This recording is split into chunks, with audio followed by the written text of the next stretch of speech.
Assalamualaikum warahmatullahi ta'ala wabarakatuh. A'udzu billahi minasyaitonir rajim. Bismillahirrahmanirrahim. Al-Fatihatu bil qabul wa tamami kulli sulin wa ma'mul wa salahi sya'ni zahira wa batina fid dunya wal akhirah. Dafi'atan li kulli syar, jalibatan li kulli khair.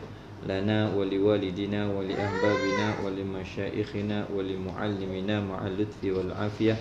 وعلانية أن الله يناور قلوبنا وقوالبنا مع الهدى والتقى والعفاف والغنى والموت على دين الإسلام والإيمان بلا محنة ولا امتحان بحق سيدنا ولد أدنان وعلى كل نية صالحة وإلى حضرة الحبيب سيدنا محمد صلى الله عليه وآله وصحبه وسلم.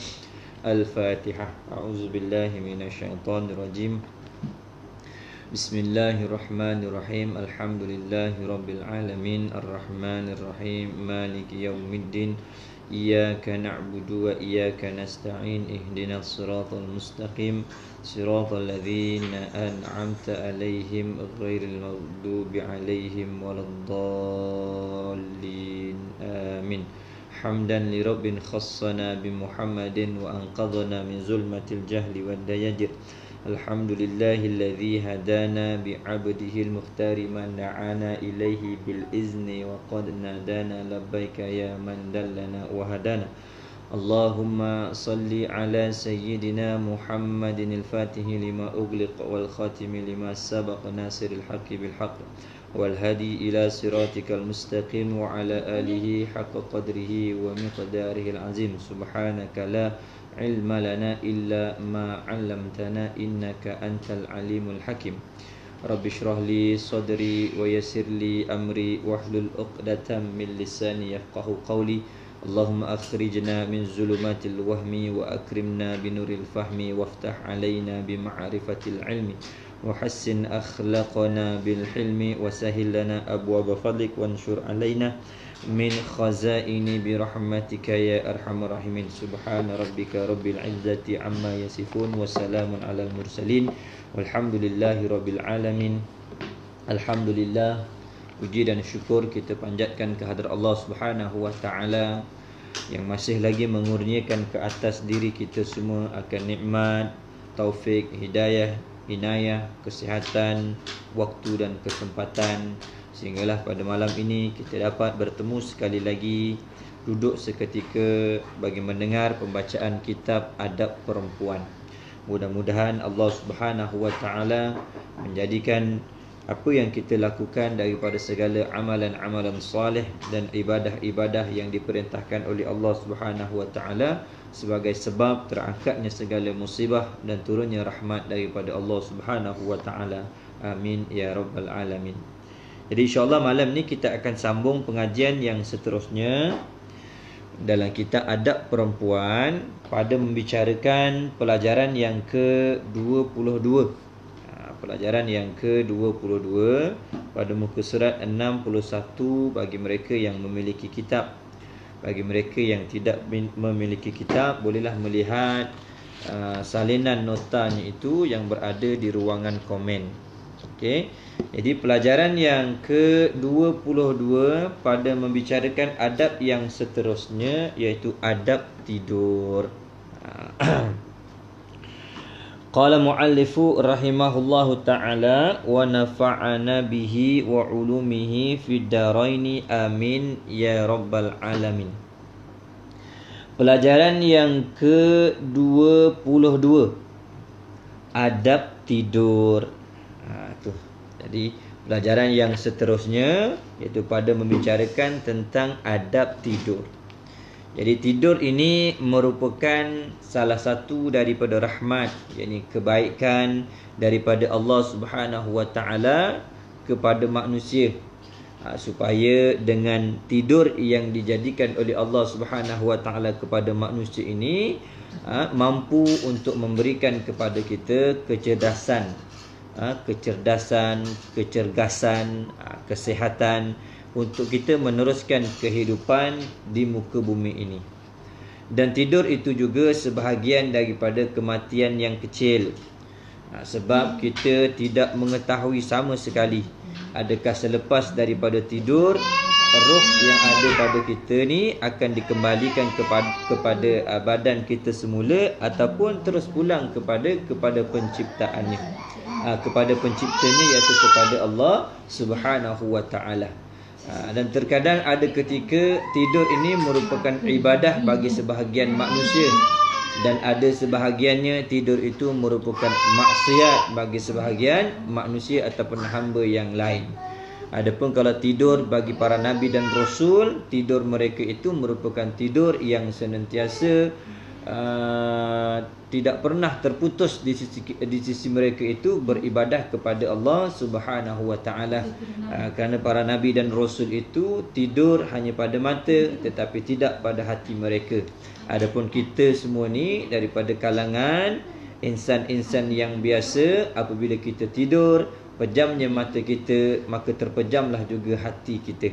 Jadi mudah-mudahan kita bermohon kepada Allah Subhanahu wa taala, dengan kita mengetahui serba sedikit berkaitan dengan adab-adab tidur, jadilah tidur kita itu pada malam hari ataupun pada waktu-waktu yang tertentu itu sebagai tidur yang boleh dijadikan sebagai ibadah.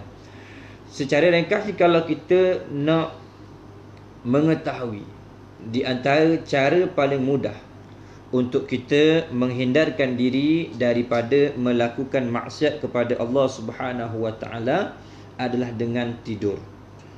Kerana itu apabila kita tidur, seluruh daripada anggota kita ini akan terhenti daripada melakukan perkara-perkara, sama ada perkara yang dinisbahkan kepada pekerjaan harian ataupun apa jua perkara.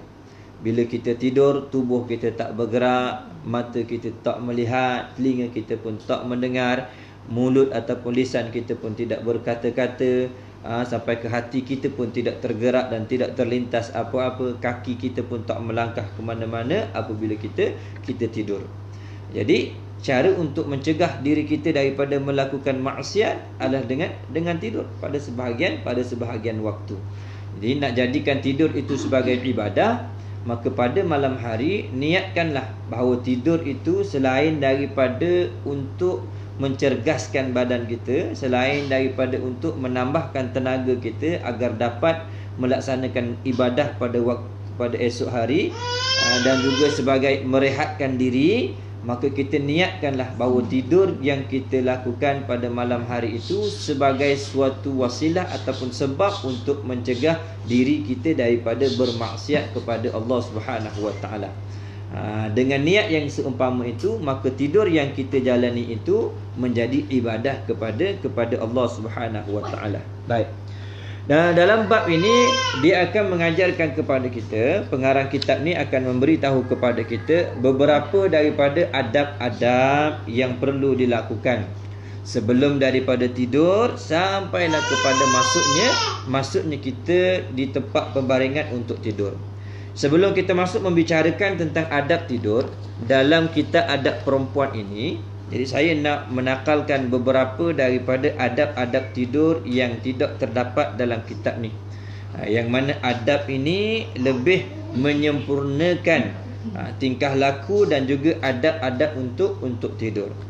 Sebahagian daripada para ulama, mereka telah menyusunkan beberapa adab tidur yang diajarkan oleh Nabi kita Muhammad sallallahu alaihi wasallam. Di antaranya, kalau kita nak mengambil faedah yang banyak, dalam Kitabul Adab karangan Al-Alamah Al-Habib Zain bin Ibrahim bin Zain bin Sumit Al-Hadrami, yang dalam kitab ni, seperti mana yang pernah saya khabarkan sebelum ini, dia ada mengumpulkan 50 adab dalam kehidupan kita ni, bermula daripada adab tidur sampailah kepada adab bepergian, adab berpakaian, adab mandi dan berbagai-bagai lagi adab yang ada dalam kitab ni. Jadi sebahagian daripada adab yang ada dalam kitab ini iaitu pada membicarakan tentang adab ketika akan tidur dan juga ketika akan bangun tidur, yang sebahagian besarnya itu tak terdapat dalam kitab adab perempuan. Di antara adab-adab ketika akan tidur, bila kita nak tidur, apa yang sepatutnya kita lakukan supaya tidur kita tu dibilang sebagai tidur yang menepati akan adab dan boleh dibilang sebagai ibadah. Dengan tidur mengikut cara apa yang diajarkan oleh ulama ni, yang mana mereka menakalkan perkataan ataupun hadis serta tingkah laku Rasulullah sallallahu alaihi wasallam, akan memperbaiki kehidupan kita.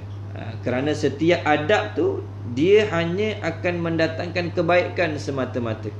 Apatah lagi kalau kita berniat untuk mengikuti dan menghidupkan sunnahnya Rasulullah sallallahu alaihi wasallam, maka setiap sunnah tu Allah Ta'ala akan memberikan rahmat dan kebaikan kepada mereka yang menghidupkan sunnahnya Rasulullah sallallahu alaihi wasallam. Kalau kita perhatikan, adab ni banyak ditinggalkan. Adab tidur, adab masuk bilik air, adab ketika makan, adab ketika berjalan, yang mana yang telah kita bincangkan sebelum ni, banyak orang telah tinggalkan. Okey, jadi mudah-mudahan insya-Allah dengan sedikit muzakarah kita, melihat kepada himpunan kitab-kitab ulama ni, dapatlah kita menghidupkan kembali sunnah-sunnahnya Rasulullah sallallahu alaihi wasallam.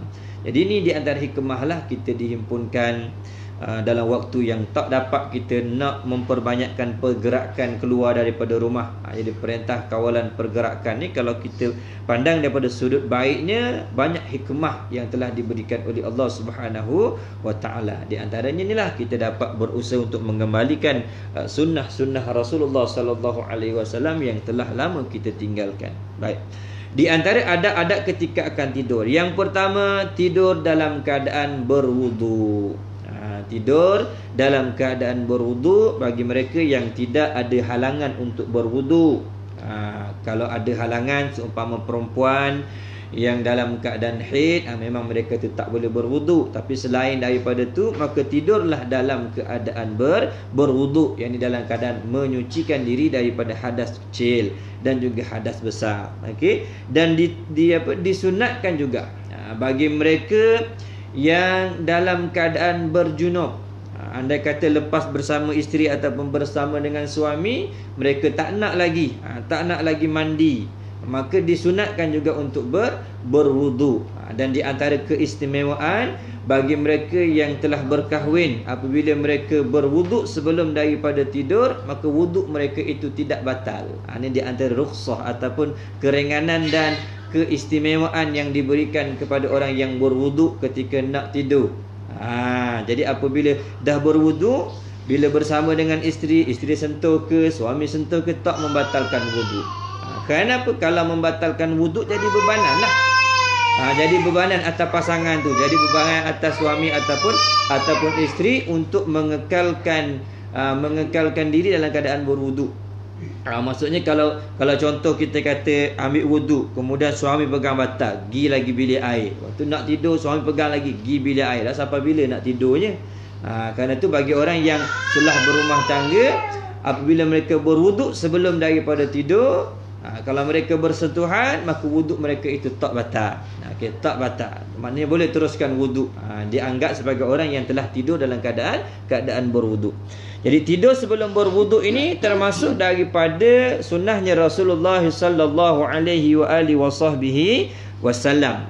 Nabi sallallahu alaihi wasallam bersabda, "Tahhiru hadhil ajsada tahharakumullah fa innahu laisa min abdin yabitu tahiran illa bata ma'ahu fi syi'arihi malakun la yanqalibu sa'atan minal laili illa qala Allahumma ighfir li abdika fa innahu bata tahiran."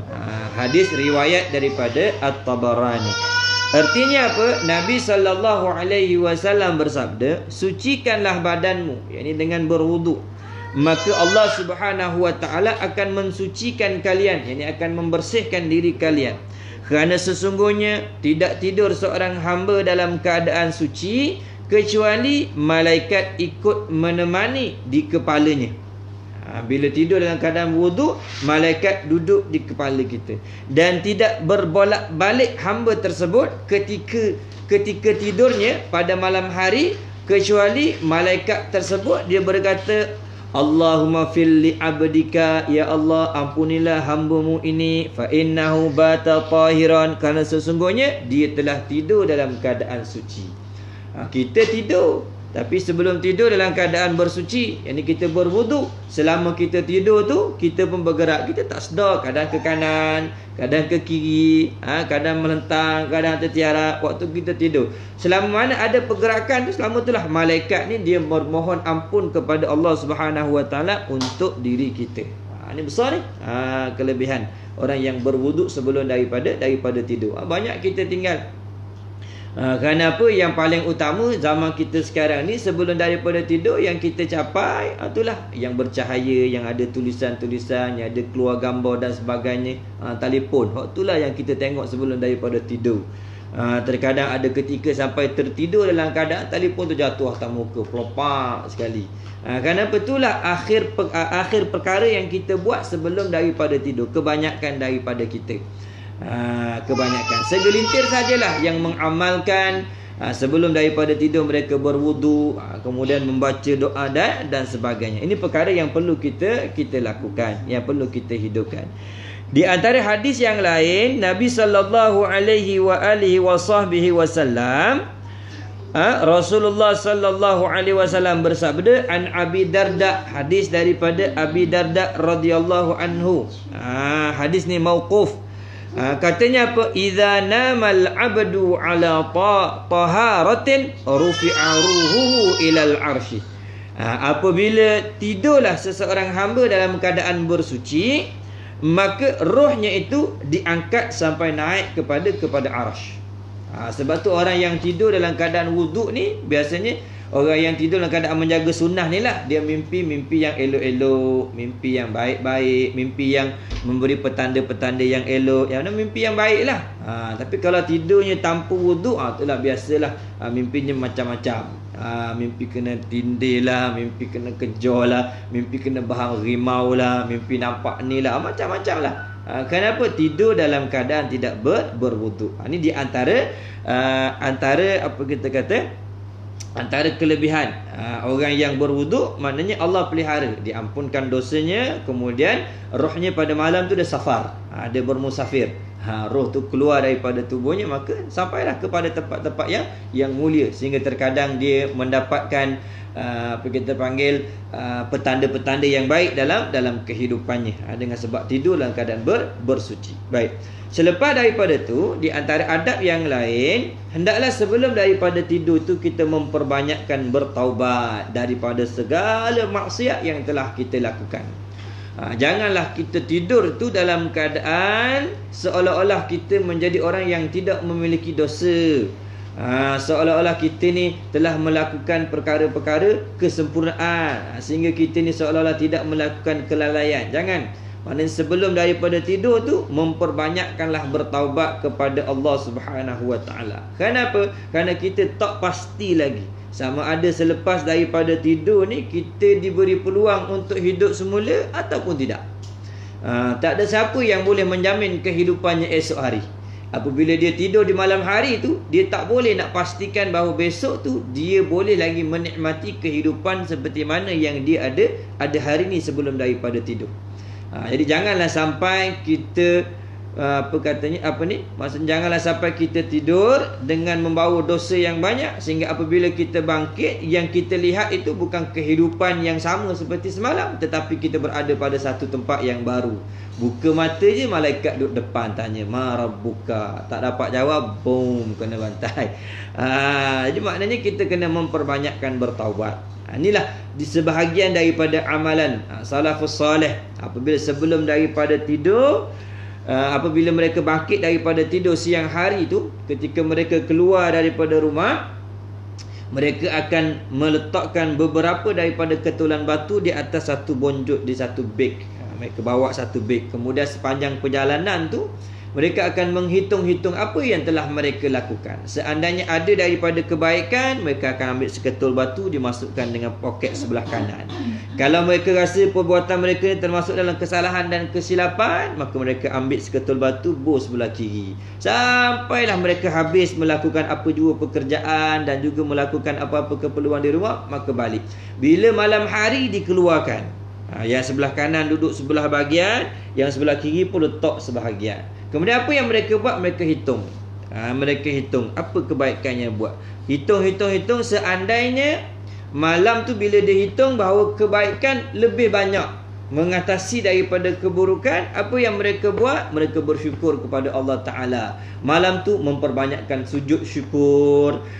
Kenapa? Allah Subhanahu Wa Ta'ala telah kurniakan nikmat taufik dan juga inayah, pertolongan untuk dia melakukan ketaatan kepada Allah Subhanahu Wa Ta'ala. Sedikit tidurnya dan banyak mereka bersyukur kepada Allah Subhanahu Wa Ta'ala.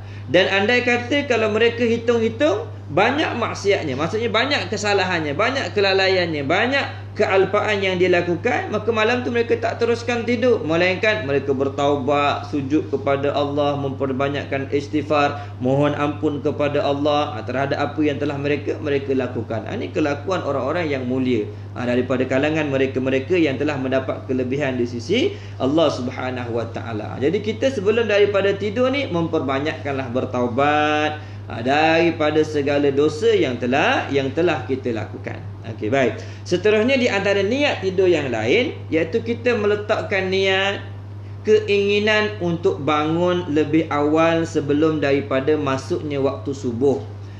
Tu pasang niat awal-awal. Kalau tak terbangun kerana keletihan dan sebagainya, tak mengapa. Jadi kita letak niat awal-awal. Ini di antara niatun salihah, niat yang baik bagi orang yang tidur, iaitu dia berniat untuk bangun lebih awal untuk menunaikan solat tahajud. Kerana barang siapa yang meletakkan keazaman dan keinginan serta niat untuk bangun tahajud, tetapi dia dikalahkan oleh rasa ngantuknya sehingga sampailah pada maksudnya waktu subuh, maka dia dihitung sebagai orang yang telah melakukan ibadah pada malam hari. Tu bapa kita kata baiknya baiknya niat yang elok ni, sehingga kalau kita tak buat pun diberikan pahala. Tapi dengan syarat memang kita tak mampu nak bangunlah kerana keletihan dan sebagainya. Mana niat untuk bangun lebih awal, supaya kita ni dapat untuk melakukan solat tahajud. Selain daripada apa yang saya katakan pada awal tadi, niat yang baik sebelum tidur ni mana niat untuk menjaga diri daripada bermaksiat kepada Allah Subhanahu Wa Ta'ala. Kerana inilah satu-satunya peluang untuk kita memelihara seluruh anggota kita daripada bermaksiat kepada Allah Subhanahu Wa Ta'ala. Ketika tidurlah mata tak melihat kepada perkara-perkara yang haram. Ketika tidur telinga tak mendengar kepada perkara-perkara yang haram. Ketika tidur mulut tak berkata perkara-perkara yang haram. Ketika tidur tangan kita tak mengambil, tak menyentuh perkara-perkara yang haram. Ketika tidur kaki kita tak bergerak ataupun tak melangkah kepada tempat-tempat yang haram. Jadi inilah apa kita kata satu kesempatan bagi kita untuk memelihara diri daripada bermaksiat. Ketika tidur niatkan, ya Allah, tidurku sebagai sebab untuk aku memelihara diri daripada melakukan maksiat. Maka tidur ketika tu diberikan pahala oleh Allah Subhanahu Wa Ta'ala. Okey. Dan seterusnya sebelum daripada tidur, bagi mereka yang memang menjangkakan dia tak mampu untuk bangun pada waktu sebelum daripada subuh, maka dituntut atas dirinya itu untuk solat witir terlebih dahulu sebelum daripada tidur. Kalau memang dia dah biasa bangun awal, tu tak mengapa untuk dia buat solat witir selepas daripada bangun tidur. Kerana tu waktu yang paling baik lah, witir selepas daripada tidur. Tapi kalau dia bimbang, kerana mungkin malam tu dia letih sangat ke, banyak buat kerja dan sebagainya, sehingga takut besok tu tak sempat apa kita kata untuk bangun sebelum daripada waktu subuh, maka hendaklah dia menunaikan solat witir pada malam harinya. Kerana solat witir ni termasuk dalam solat sunat yang tak pernah ditinggalkan oleh Nabi kita Muhammad sallallahu alaihi wasallam. Bahkan setengah riwayat menyatakan solat witir ni bagi Nabi lah, bagi Rasulullah tu satu kewajipan. Tu bagi Rasulullah, tidak bagi umatnya. Tapi bagi kita ni dituntut atas jalan sunat muakkadah. Untuk kita buat, termasuk dalam solat malam yang dituntut, iaitu solat sunat, solat witir. Baik. Seterusnya di antara adab tidur, adab sebelum tidur ni, kita pastikan segala api-api yang menyala dalam rumah ni sebelum tidur, yang mana kita kata apa ni, kalau andai kata rumah yang masih menggunakan pelita dan sebagainya, maka disuruh tutup. Untuk apa ni? Mengelakkan berlakunya kebakaran. Tapi kalau rumah seumpama kita ni disuruh tutup pada bahagian tempat kita tidur, dalam bilik, tu disuruh tutup. Kerana apa? Kerana dia bila menutup lampu di tempat kita tidur ni lebih memelihara keadaan diri kita dalam bilik tersebut. Kita tak tahu orang yang duduk di luar ni mungkin mereka mengendap ataupun mereka melihat kita ada dalam bilik. Kalau kita tidur dalam keadaan lampu hidup lampu hidup dan sebagainya, jadi orang boleh nampak apa yang kita lakukan dalam rumah. Okey, jadi disuruh ditutup supaya tutup lampu. Lagi satu, kalau kita lihat kebaikannya, kelebihannya kita menuntut lampu di dalam dan kita buka lampu di luar. Kita tutup lampu dalam, kita buka lampu luar. Anda kata luar rumah kita tutup lampu dalam. Jadi apabila kita duduk di dalam, lampu luar hidup, andai kata ada orang yang lalu di luar rumah, kita nampak bayang dia. Kita boleh nampak. Kita boleh nampak kesan orang lalu dan sebagainya. Itu menyebabkan orang jadi orang takkan beranilah untuk berada di luar rumah kita ni, kerana kita boleh melihat keadaan dia. Tapi kalau sama-sama terang, kita tak nampak. Itu kerana kelebihannya disuruh tutup lampu yang menyala, seumpama lampu yang kita ada sekarang ni ketika kita tidur dalam rumah, supaya apa? Terpelihara. Kerana kita tak tahu keadaan orang nak mengendap, mengintip dan sebagainya. Dan dia merupakan salah satu faktor keselamatan. Lagi kalau rumah yang menggunakan lampu pelita, lagilah disuruh tutup. Supaya apa? Mengelak daripada berlakunya kebakaran. Baik. Dan adab yang seterusnya, menutup segala bekas-bekas yang terbuka. Mangkuk ke, cawan ke, ataupun bekas-bekas tadahan.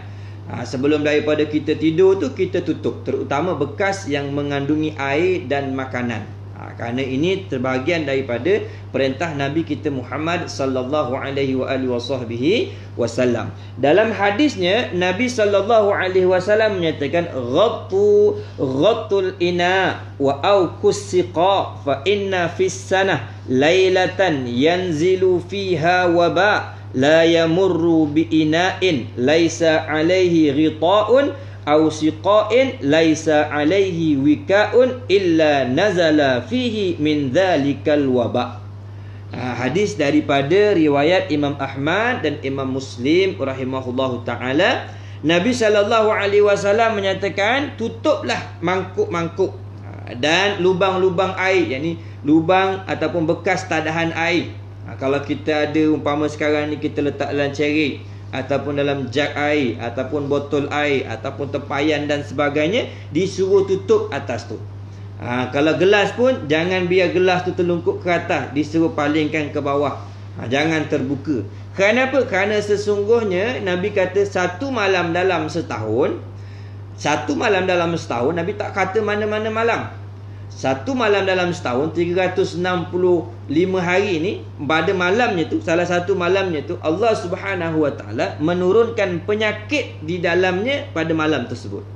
Dan tidak berlalu di mangkuk tanpa penutup kecuali penyakit tersebut masuk ke dalamnya. Jadi apabila penyakit tu turun pada malam hari, ada bekas-bekas yang tak tertutup, maka dia akan singgah di situ. Maka akan menginap di situ sehinggalah keesokan paginya ataupun malam tu kita bangun, kita minum, menyebabkan kita dijangkiti dengan penyakit. Kerana tu kena tutup. Bekas-bekas minuman semua tutup, bekas makanan pun tutup. Jangan dibiarkan terdedah. Kalau tak kerana wabak pun, dia ada satu lagi binatang tu, cicak tu. Dia pun suka juga tu main kat bekas-bekas tu. Kita tak nampak. Dia malam dia jalan. Cicak ni dia jahat sikit. Kadang dia ambil ekor dia masukkan dalam makanan kita. Kadang dia jelir lidah dalam air. Esok pun kita tong ambil. Kadang bekas minuman kita terletang gini, dia pun duk main kat dalam, masuk keluar lopak sana kemari. Pagi esok kita pun ambil gelas, tuang, bom. Kita tak tahu tu di antara bentuk penyakit. Tak ada. Sebab tu di antara sunnah yang kita kena amalkan. Nak elakkan penyakit, maka inilah di antara amalannya. Jangan kita kata karut dan sebagainya. Tadi amalan yang dikhabarkan oleh Nabi kita Muhammad sallallahu alaihi wasallam.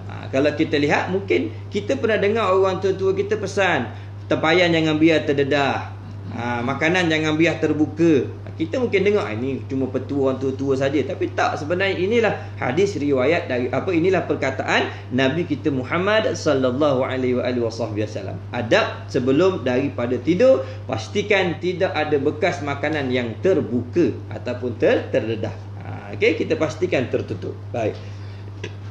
Dan di antara adab yang lain sebelum daripada tidur, iaitu kita pastikan segala pintu tingkap di rumah kita ni dah tertutup dengan rapi, dah terkunci.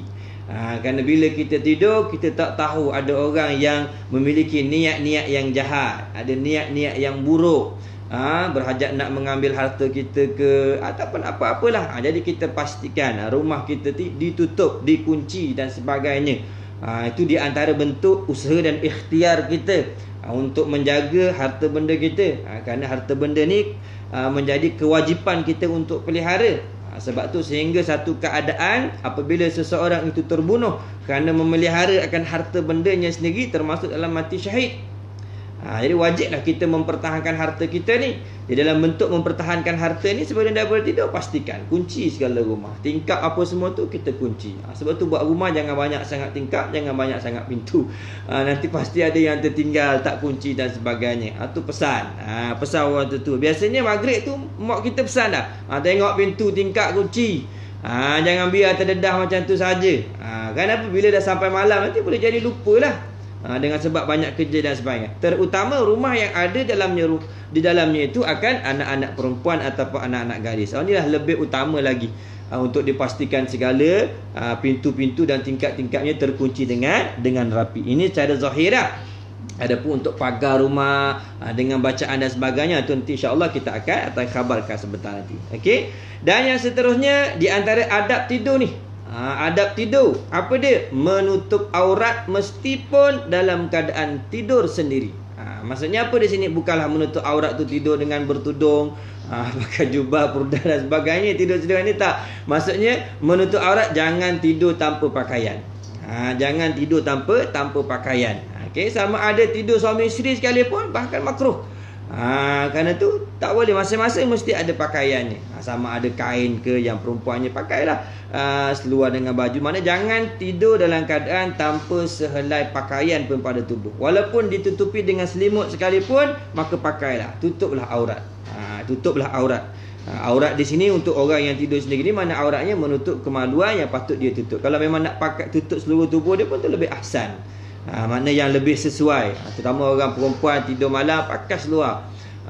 Pakai seluar tu lebih baik, tidur malam pakai seluar. Jangan pakai kain dan sebagainya. Itulah macam kita kata tadi, kita tak tahu bila kita tidur ni, kita tak sedar keadaan kita tidur. Terdedah, terbuka dan sebagainya, kita tak tahu. Okey, maknanya tutup aurat sebelum daripada tidur. Baik. Itu di antara adab yang perlu kita jaga. Dan sebahagian adab yang lain, yang seterusnya, bagi mereka yang memiliki tanggungjawab ataupun memiliki amanah untuk menjaga hak-hak orang lain, maka dituntut atasnya sebelum daripada tidur tu menulis wasiat.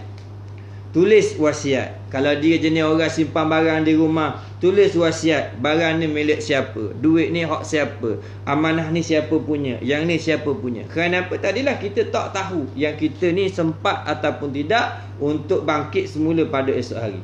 Kalau kita banyak sangat amanah-amanah orang tanpa diwasiatkan, apabila ditakdirkan oleh Allah Subhanahu Wa Taala, contohnya lah kita kata meninggal, jadi ahli keluarga ni tak tahu. Dia sangkakan bahawa apa yang ada di tangan ayahnya ini termasuk harta ayah dia. Sedangkan kat situ ada tanah milik orang lain, duit milik orang lain, barang milik orang lain, amanah orang lain. Jadi kita tak tahu. Di mana kena nyatakan? Kena nyatakan kepada orang yang terdekat lah. Wasiatkan kepada siapa? Isteri. Kalau abang, contohnya kalau abang meninggal dan sebagainya, ni barang A ni milik dia ni, ni milik dia ni, ni milik dia ni, milik. Jadi lepas daripada kematian, andai kata berlaku kematian, mudahlah kita nak tunjuk pada orang.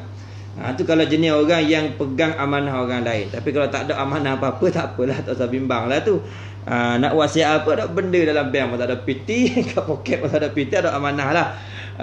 Tu je. Cuma amanahkan kepada keluarga ni, tolonglah uruskan. Kalau mati, tolonglah uruskan, jangan tinggal. Mentang-mentang aku tak ada duit, jangan tak uruskan pula. Contoh gitu. Okey, jadi orang yang ada amanah gitu. Termasuk hutang. Kalau memang kita ada berhutang dengan orang, kita kena bagi tahu pada ahli keluarga kita. Okey, kena bagi tahu kepada ahli keluarga kita. Abang ada hutang dengan orang ni sekian-sekian. Kalau abang meninggal dan sebagainya, tolong jumpa dengan orang ni, bincanglah macam mana nak aturkan urusan hutang. Sebab hutang ni di antara penyebab roh kita ni tak terangkat. Halangan kita nak sampai kepada kedudukan yang mulia tu terhalang dengan sebab hutang. Okey, walaupun selepas kematian biasanya ahli keluarga kata barang siapa yang ada memiliki hutang kepada ayah saya dan sebagainya, minta halal dan sebagainya, takkan semua orang nak halal. Kalau setakat % dosen bolehlah halal. Lah kalau hutang tu banyak, tak semua orang akan halal. Tapi kita tak bagi tahu pada ahli keluarga kita sehingga mereka tak tahu yang kita ni berhutang. Jadi mereka nak tuntut pun payah juga. Jadi kena tahu. Okey, baik. Dan adab yang seterusnya, kalau kita tidur dalam keadaan lebih daripada seorang, tidur secara berteman dan sebagainya, adabnya apa? Mestilah saling berjauhan ketika akan tidur bersama dengan orang lain. Walaupun tidur perempuan dengan perempuan, walaupun perempuan dengan perempuan pun tak dibenarkan untuk tidur dalam satu selimut. Kenapa ketika itu akan berlaku bersentuhan dan sebagainya? Kan kita perempuan sama, walaupun perempuan dengan perempuan sekalipun, lelaki dengan lelaki sekalipun, antara adab tidurnya tak boleh tidur bersama dalam satu selimut.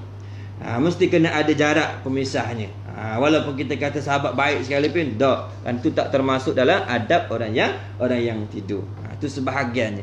Kemudian sebelum daripada tidur, mestilah melazimi dengan memperbanyakkan berzikir. Memperbanyakkan berzikir.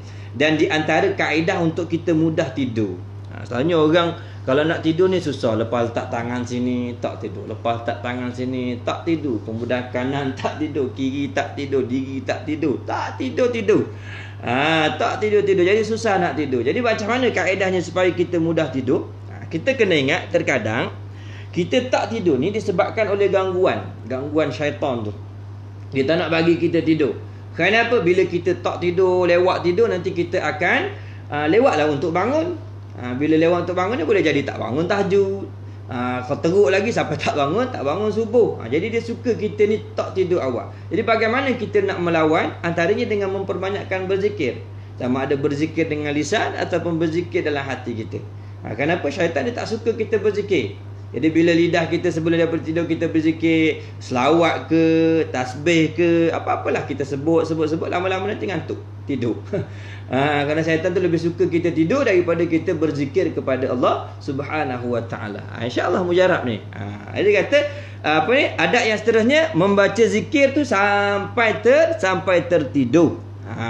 Berdasarkan sabdaan Rasulullah sallallahu alaihi wa alihi wa sahbihi wasallam, Nabi bersabda, "Idza awal insanu ila firashihi ibtadarahu malakun wa syaitanun fayaqulul malak ikhtim bi khairin wa yaqulu syaitan ikhtim bi syarrin fa in dzakara Allah azza wa jalla hatta taghlibahu ainuhu taradal malakul syaitan wa bata yakla'uh." Tu. Jika seseorang berbaring pada tempat tidurnya, maka malaikat dan syaitan ni berebut mendatanginya. Bila kita nak tidur, syaitan dengan malaikat dua-dua mari. Malaikat berkata, "Ya Allah, tutuplah amalan dia ni dengan kebaikan."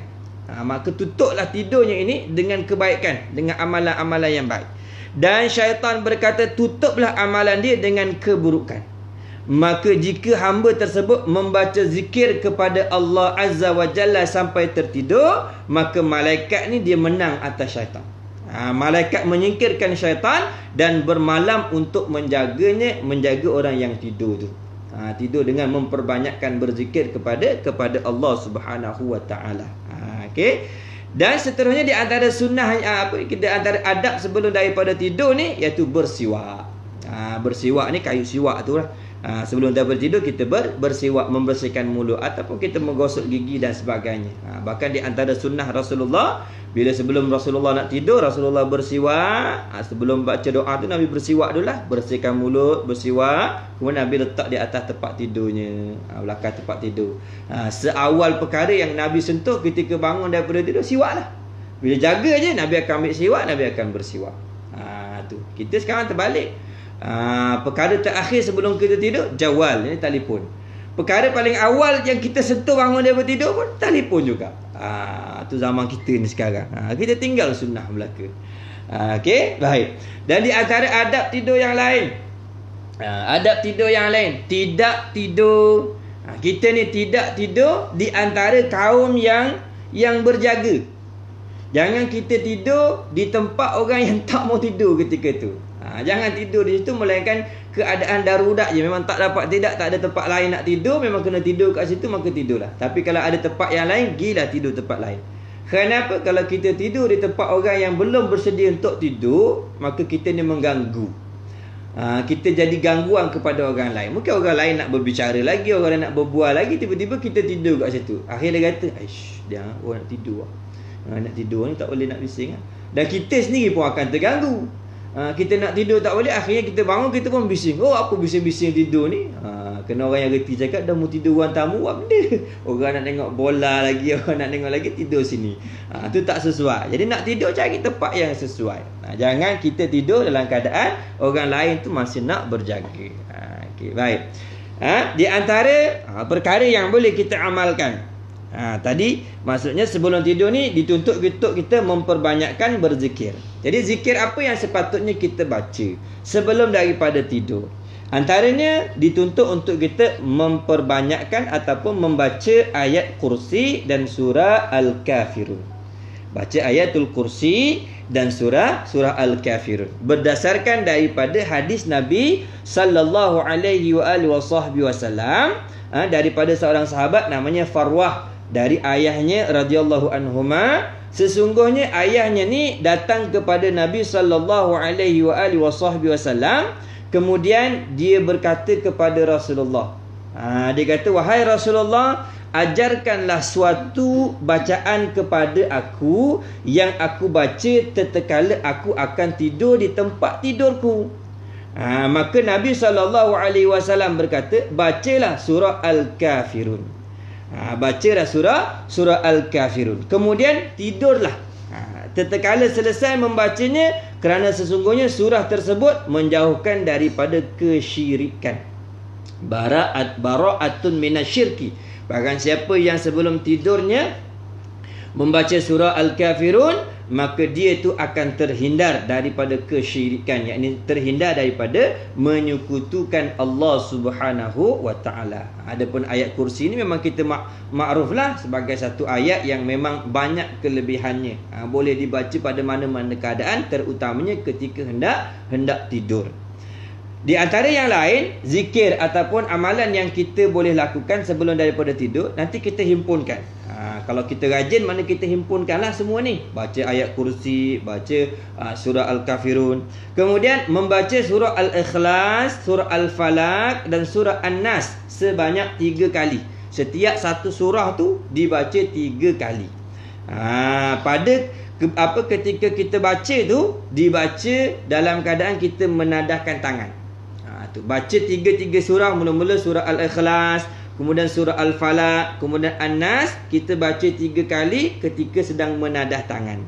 Okey, apabila selesai baca, kita hembuskan di atas tangan kita, kemudian menggosokkan keseluruhan tubuh kita sampai kita, maksudnya dalam keadaan kita gosok tu pada tubuh yang boleh disampai oleh anggota kita. Mula daripada kepala, lepas selesai baca, kita pun sapu, gosok seluruh tubuh, bawa sampailah kepada anggota yang sampai. Kalau boleh sampai ujung kaki lah. Kerana ini amalan yang dilakukan oleh Nabi kita Muhammad sallallahu alaihi wasallam. Rasulullah sallallahu alaihi wasallam melakukan hal ini melalui hadis yang diriwayatkan daripada Sayyidatina Aisyah radhiyallahu anha. Katanya, kana Rasulullah sallallahu alaihi wasallam idza awa ila firashihi kulla lailatin jama'a kaffaihi fanafasa fihima wa qara'a fihima qul huwallahu ahad wa qul a'udzu birabbil falaq wa qul a'udzu birabbin nas thumma masaha bihima mastata'a min jasadihi yabda'u bihima ra'sahu wa wajhahu wa ma aqbala min jasadihi yasna'u dhalika 3 marrat. Okey, ini kelakuan Nabi kita Muhammad sallallahu alaihi wasallam. Hadis riwayat daripada Al-Imam Bukhari rahimahullahu taala. Sayyidatina Aisyah berkata, sesungguhnya Rasulullah sallallahu alaihi wasallam jika akan berbaring pada tempat tidurnya, bila Nabi dah berada di atas tempat tidurnya setiap malam. Setiap malam Nabi sallallahu alaihi wasallam menggabungkan 2 telapak tangannya. dan meniup kepada keduanya setelah membaca pada keduanya itu surah Al-Ikhlas dan Al-Falaq dan An-Nas. Kemudian Nabi SAW mengusap kedua tangannya.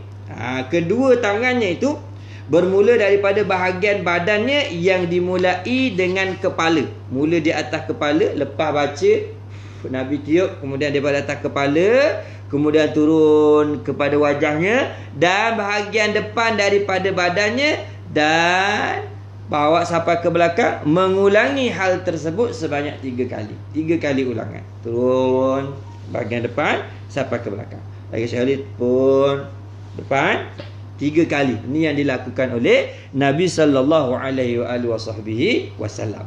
Ini dapat 2 dah. Tadi baca ayat kursi, baca ayat kursi, kemudian surah Al-Kafirun, kemudian suratul Ikhlas, kemudian apa lagi tu? Kita baca Qul a'udzu birabbil falaq dan juga Qul a'udzu birabbin nas. Okey. Kelakuan ni berdasarkan daripada perbuatan Rasulullah sallallahu alaihi wasallam. Baik. Dan di antara amalan yang lain yang boleh kita amalkan, maknanya ni di antara amalan-amalan yang baiklah. Boleh pilih salah satu, kalau kita mampu kita gabungkan semua. Kalau mampu kita gabungkan semua, iaitu membaca tasbih Fatimah dia panggil. Tasbih Fatimah ni iaitu kita membaca 33 kali Alhamdulillah, Subhanallah 33 kali, kemudian Alhamdulillah 33 kali, dan Allahu Akbar 34 kali. Tu Subhanallah, wa tu Alhamdulillah, Allahu Akbar 34 kali kita baca. Ni di antara yang diajarkan oleh Rasulullah sallallahu alaihi wasallam kepada siapa? Kepada Sayyidatina Fatimah radhiyallahu anha. Nabi ajarkan kepada Sayyidatina Fatimah radhiyallahu anha. Kerana asalnya daripada Sayyidina Ali lah. Sayyidina Ali radhiyallahu anhu, dia berkata, aku berkata kepada isteriku Fatimah, jika seandainya kamu datang kepada Nabi sallallahu alaihi wasallam dan meminta kepadanya pembantu, kerana sesungguhnya kamu telah lelah dengan pekerjaan rumah. Fatimah ni dia banyak buat kerja di rumah. Macam-macam pekerjaan yang dia bantu Sayyidina Ali. Uli tepung lagi, buat roti lagi, kemudian dia giling gandum dan sebagainya. Sehingga Ali lihat kepada Fatimah ni banyak sangat kerja. Dia pun kata, molek gilah jumpa ke ayah tu. Mana suruh pergi jumpa Rasulullah, minta pembantu. Kerana aku tengok engkau ni buat kerja banyak dah. Pergilah bertemu dengan Rasulullah sallallahu alaihi wasallam. Maka Fatimah datang kepada ayahnya, yang bertemu dengan Rasulullah sallallahu alaihi wasallam, dan dia tidak berjumpa dengan Rasulullah ketika tu. Bila cari Rasulullah kat rumah, dia tak jumpa Rasulullah sallallahu alaihi wasallam. Jadi setelah Nabi balik, Nabi tahu yang Fatimah datang ke rumah, maka Nabi sallallahu alaihi wasallam pergi ke rumah Sayyidatina Fatimah radhiyallahu anha. Bila bertemu tu, dalam riwayat yang lain, Fatimah bila ditanya oleh Rasulullah apa keperluan datang bertemu dengan Nabi di rumah, Fatimah hanya menunjukkan tangan dia. Bila lihat tangan ni, Nabi tengok di tangan Fatimah tu pecah-pecah lah. Tangan kesan daripada orang buat kerja. Tu kita kata tangan penghulu sekalian bidadari syurga tu, ketika di bumi tangannya pecah-pecah. Pecah-pecah. Maksud kenapa pecah-pecah ni? Kerana banyak buat kerja berkhidmat kepada suaminya. Sampai dia nak cakap dengan Rasulullah minta bantu pun dia malu. Dia cuma hulurkan tangannya tunjuk. Jadi Nabi fahamlah apa keinginan daripada Sayyidatina Fatimah radhiyallahu anha. Maka Nabi SAW berkata kepada Fatimah dan Ali lah, menantunya, apakah kalian berdua ingin aku tunjukkan kepada sesuatu yang lebih baik daripada pembantu? Nabi tahu Fatimah ni nak pembantu. Lalu Nabi kata, nak tak kalau aku bagi tahu sesuatu perkara yang lebih baik daripada seorang pembantu? Fatimah kata, apa dia wahai ayahku? Lalu Rasulullah SAW menyatakan, apabila kalian berdua nak berbaring di tempat tidur, maksudnya dah nak masuk ke tempat tidur, Nabi kata maka bertasbihlah 33 kali, dan berhamdalahlah 33 kali, dan bertakbirlah 34 kali. Maka jumlahnya menjadi 100 pada lisan dan 1000 pada amal timbangan. Jumlah 100 pada lisan, tetapi 1000 pada amal timbangan. Maka zikir tersebut lebih baik daripada seorang pembantu. Kalau pembantu ni maka ringanlah tugas Fatimah. Jadi Fatimah tak dapat apa-apa dah lepas daripada tu, kerana ada pembantu. Bahkan Rasulullah kalau kita lihat dalam kitab Muhimmah, dia ada ceritakan, bukan Muhimmah, dalam kitab Uqudul Jain, dia ceritakan Rasulullah datang ke rumah Fatimah. Ketika tu Rasulullah minta tunjuk di mana penggiling roti, mana penggiling gandum, tunjukkan kepada aku. Bila Nabi pegang penggiling gandum tu, Nabi perintahkan berpusing penggiling gandum tu tanpa ada yang pusing sendiri. Pusing. Lalu Rasulullah kata, wahai Fatimah, kalau aku nak beri keringanan kepadamu, batu ni dia akan menggiling sampai kepada bila-bila dia tak akan berhenti. Maknanya senanglah untuk kau buat kerja, tetapi kau tak ada bahagian lah.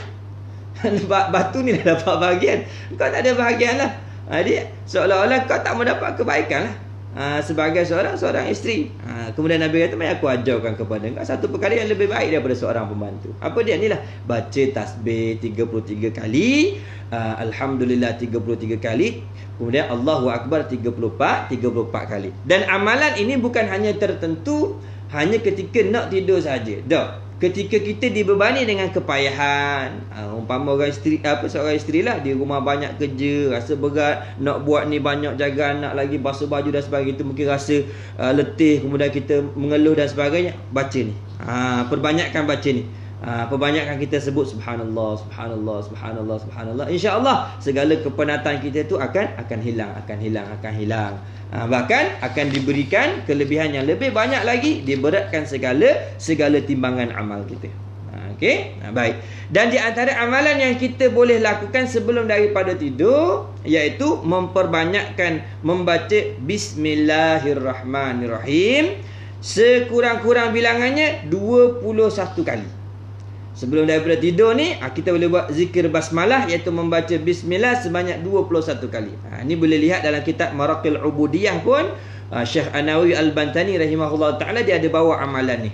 Dia kata baca sebanyak Bismillahirrahmanirrahim sebanyak 21 kali ketika nak tidur. Kerana ada khabar yang memberitahu, barang siapa yang membacanya ketika akan tidur, maka dirinya dan segala harta bendanya itu akan terjaga daripada musibah kebakaran, kebanjiran, kecurian, serta gangguan syaitan dan segala perkara-perkara buruk yang nak dibawa oleh manusia ke atas dirinya. Seolah-olahnya Bismillahirrahmanirrahim ni jadi pagar lah. Jadi pagar. Tapi walau macam mana sekalipun, yang zahir tu kena jagalah. Maksudnya apa? Rumah kena kunci, tetap kena kunci lah. Lampu kena padam lah. Ada api terbuka, jangan kita biar. Kerana itu dipanggil menjaga asbab ataupun sebab-sebab zahir. Sebab-sebab adat tu kena jaga. Kemudian kita baca bismillah ni sebagai tambahan, mohon perlindungan daripada Allah Subhanahu wa taala. Ini sebahagian daripada adab sebelum daripada tidur. Dan termasuk adab ni iaitu kita memaafkan segala kesalahan orang lain kepada kita. Kalau kesalahan itu termasuk dalam kesalahan yang tak menuntut tindakan balas, maka kita maafkan. Kalau ada orang yang berhutang kepada kita halalkan. Kalau hutangnya itu termasuk dalam hutang yang tak menjejaskan kehidupan kita dan ahli keluarga kita, maka kita halalkan. Sebelum daripada tidur, ya Allah, aku ampunkan segala orang yang mungkin mengata tentang aku, ataupun orang yang berkhianat kepada aku, atau ada orang yang berhutang dengan aku, maka aku halalkan semuanya sebelum daripada tidur. Kenapa? Sebab kita dok tahu esok tu kita bangun lagi ke tidak. Takut malam tu kita tidur dengan membawa kebencian kepada orang, kita meninggal. Akhirat nanti kita yang susah. Kenapa pula susah? Sebab nak menanti orang yang buat salah kat kita tu, kita kata nak tuntut balas dan sebagainya, molek-molek mudah masuk syurga. Oleh kerana kita ni ada pegang salah orang lain pada diri kita ni, jadi lambat. Kena pula orang yang buat salah tu, dia punya timbangan pun, dia punya seksaan pun lama lagi. Nak tunggu di mahsyar dan sebagainya, kita tunggulah. Dia tak sapa-sapa di mahsyar tu, jadi lambat. Jadi maafkanlah segala kesalahan orang. Kerana dengan memaafkan kesalahan orang tu, dia memudahkan kita untuk masuk ke dalam syurganya Allah Subhanahu wa taala. Ini sebahagian daripada adab tidur sebelum kita masuk membicarakan adab yang ada dalam kitab adab perempuan ni. Jadi insya-Allah Ini sebahagian yang kita bagi dulu. Malam esok baru kita masuklah membicarakan tentang adab tidur yang ada dalam kitab adab perempuan. Ini pun dah pukul 10 ni, jadi kita akan sambung mulalah insya-Allah pengajian kita pada malam esok. Jadi mudah-mudahan Allah Subhanahu Wa Taala beri kita kesempatan, beri kita ruang dan kesihatan untuk kita menyambung semula pengajian kita pada masa-masa lagi yang akan datang. Jadi perkara yang sedikit yang kita terima sebaiknya diamalkan. Kalau kita tak dapat mengamalkan semua, jangan ditinggalkan semua. Sekurang-kurangnya kita usahalah untuk memperbaiki amalan kehidupan kita, ibadah harian kita, segala adab kelakuan kita, supaya setiap hari tu keadaan diri kita ni semakin baik, semakin baik, semakin baik, semakin baik, dan bertambah elok, bertambah elok, bertambah elok. Dengan melihat kepada keadaan dan situasi yang berada pada kita sekarang ni, zaman yang kita berada sekarang ni merupakan zaman yang akhir lah. Bila-bila masa saja, bila Allah Ta'ala berkehendak kepada menentukan waktu yang telah dijanjikan akan berlaku. Jadi apa persediaan kita untuk berhadapan dengan hari yang dijanjikan oleh Allah Subhanahu Wa Ta'ala? Maka persediaan kita adalah dengan memperbanyakkan amalan-amalan soleh yang dapat memberikan kebaikan dan kemanfaatan hidup di dunia dan juga di akhirat. Amin ya rabbal alamin. Jadi sampai sini dulu, wallahu a'lam. Subhanakallahumma bihamdika asyhadu alla ilaha illa anta astaghfiruka wa atubu ilaik. Bismillahirrahmanirrahim. Alhamdulillahirabbil alamin, wassalatu wassalamu ala sayidina Muhammadin asyrafil anbiya'i wal mursalin wa ala alihi washabihi ajma'in. Allahumma ighfir lana dhunubana wa liwalidina wa limasyayikhina wa limuallimina wa li'asamil huquq alaina wa li jami'il muslimina wal muslimat wal mu'minina wal mu'minat bi rahmatika ya arhamar rahimin. Rabbana atina fid dunya hasanah wa fil akhirati hasanah wa qina adzabannar. Wa sallallahu ala sayidina Muhammad wa ala alihi washabihi wasallam. Subhana rabbika rabbil izzati amma yasifun wa salamun alal mursalin walhamdulillahi rabbil alamin. Assalamualaikum warahmatullahi taala wabarakatuh.